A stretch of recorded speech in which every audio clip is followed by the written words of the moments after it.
আসসালামু আলাইকুম। আমরা দুজন গল্প শুনতে খুব ভালোবাসি। একটা সময় ছিল যখন আমাদের গল্প শোনানোর মানুষের অভাব ছিল না। তবে এখন জীবন অনেক ব্যস্ত। আধুনিক জীবনে কিন্তু গল্প পড়ার সময় বা গল্প শোনানোর মানুষের অভাব বোধ হয় মাঝে মাঝেই। তাই আমরা দুজনে ঠিক করেছি আপনাদের সেই গল্প শোনানোর মানুষ হব। আমরা এই কাজে একদমই নতুন।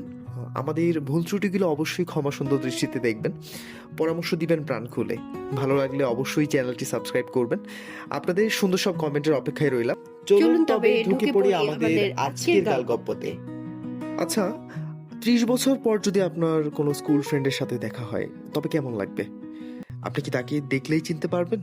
সেই 30 বছর আগের প্রাণের বন্ধু যার সাথে আর যোগাযোগ নেই, তার সাথে দেখা হবার অনুভূতি বা কেমন হবে? এমনই এক ঘটনা নিয়ে আজকের গল্প ক্লাস ফ্রেন্ড, লেখা আমাদের প্রিয় সত্যজিৎ রায়ের। গল্পটি আমরা নিয়েছি গল্প 101 থেকে। বইটি সত্য সম্পূর্ণ আনন্দ পাবলিশার্স কর্তৃক সংরক্ষিত।